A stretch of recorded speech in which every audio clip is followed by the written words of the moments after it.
السلام علیکم ورحمۃ اللہ وبرکاتہ۔ الحمد للہ رب العالمین والصلاة والسلام علی رسول الکریم، اما بعد۔ باب ما جاء لیس علی المسلمین جزیۃ، یعنی اس چیز کا بیان کہ مسلمانوں کے اوپر جزیہ عائد نہیں ہوگا اور مسلمانوں کو جزیہ ادا کرنا نہیں پڑے گا۔ مثال کے طور پر کہ اگر کوئی کافر ہے، وہ جزیہ ادا کر رہا ہے، ابھی اس کے جزیہ ادا کرنے کا وقت نہیں آیا کہ اس سے پہلے اس نے اسلام قبول کر لیا، اسلام سے مشرف ہو گیا، تو کیا اب اس کو جزیہ ادا کرنا پڑے گا کہ نہیں، اس کو جزیہ ادا نہیں کرنا پڑے گا۔ اس باب میں مصنف رحمہ اللہ دو حدیث ذکر کرتے ہیں، تقریباً دونوں حدیثیں کیا ہیں؟ ضعیف ہیں۔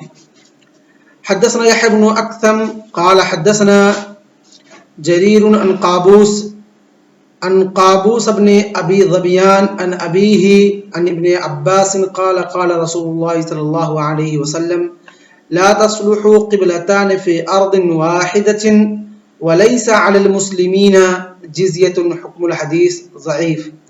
اور اسی طریقے سے دوسری حدیث ہے، پہلے اس کو پڑھ لیتے ہیں پھر دوسری پڑھتے ہیں۔ یحییٰ بن اکثم وہ روایت کرتے ہیں جریر سے، کون ہے جریر؟ یہ جریر بن عبد الحمید بن جریر بن قرط بن ضبی الکوفی، جریر بن عبد الحمید الضبی الکوفی ہیں یہ۔ وہ روایت کرتے ہیں قابوس بن ابی ذبیان، قابوس بن ابی ذبیان سے، اور قابوس بن ابی ذبیان یہی وہ راوی ہیں جس کی وجہ سے حدیث ضعیف ہے۔ یحییٰ بن معین فرماتے ہیں کہ ثقہ، عبداللہ بن احمد بن حنبل کہتے ہیں ضعیف الحدیث، احمد بن سعد بن ابی مریم کہتے ہیں ثقہ جائز الحدیث، یزید بن ابی الحیثم کہتے ہیں لیس بہ بأس، ابو حاتم الرازی کہتے ہیں ضعیف الحدیث لین یکتب حدیث ولا یحتج بہ، احمد بن حنبل کہتے ہیں لم یکن من النقد الجید، اور اسی طریقے سے امام نسائی رحمہ اللہ نے ان کو ضعفاء میں نقل کیا ہے، لیس بالقوی کہا ہے، اور دارقطنی نے برقانی کی جو ان سے روایت کرتے ہیں امام دارقطنی سے جو ان کے شاگرد ہیں، ان کو ضعیف کہا ہے، ولیکن لا یترک، ابن حبان نے ان کو مجروحین کے اندر ذکر کیا ہے، اور کہا کان ردی الحفظ ینفرد عن ابی بما لا اصل لہ، اپنے باپ سے ان حدیثوں کو روایت کرنے میں منفرد ہوتے جس کی کوئی اصل نہیں ہوتی تھی۔ تو جن علماء نے ان کو ثقہ کہا ہے، جیسے یحییٰ بن معین رحمہ اللہ، گرچہ وہ متشددین میں سے ہے لیکن انہوں نے کیا ہے، معتدلین ائمہ کے اقوال کی مخالفت کی ہے، اور یہاں پر جو جرح کیا جا رہا ہے وہ جرح مفسر کیا جا رہا ہے، اور جب جرح مفسر ہو، اگرچہ کسی راوی، جیسا کہ ہم پڑھیں گے قاعدے میں ہو سکتا ہے اگلے جب آپ لوگ جرح و تعدیل پڑھیں گے تو اس میں پڑھیں گے کہ جب کوئی راوی ہو اور اس راوی کے تعلق سے جرح و تعدیل میں اختلاف ہو، بعض علماء نے اس کو جرح کہا ہے، بعض علماء نے اس کو ثقہ کہا ہے، تو وہاں پر کس کے قول کو لیا جائے گا؟ تو وہاں پر دیکھا جائے گا کہ جرح کیا ہے، جرح مفسر ہے کہ نہیں۔ اگر جرح مفسر ہے تو وہاں پر جرح کو لیا جائے گا، اگر جرح مفسر نہیں ہے تو تعدیل کو لیا جائے گا۔ تو یہاں پر ان کے جرح مفسر کیا گیا، تقریباً ان کے حفظ میں مطلب کچھ نقص تھی، کچھ کمی تھی، جس کی وجہ سے علماء نے ان کو کیا کہا ہے، قابوس بن ابی ذبیان کو کیا کہا ہے، ضعیف کہا ہے، یعنی کانا ردی الحفظ،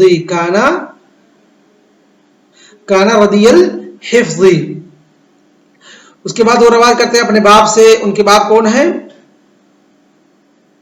حسین بن جندب ابو ذبیان، ان کی کنیت ہے، نام کیا ہے؟ حسین بن جندب۔ وہ روایت کرتے ہیں ابن عباس سے،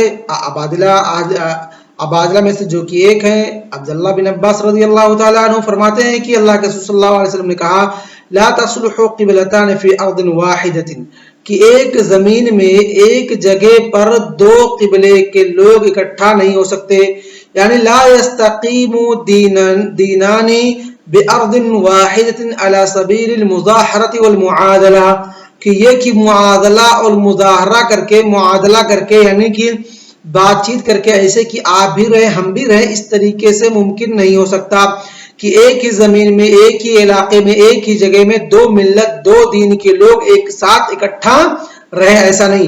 اگر کافی مسلمانوں کے ارض میں، مسلمانوں کے زمین میں ان کو اگر رہنا ہے تو لابد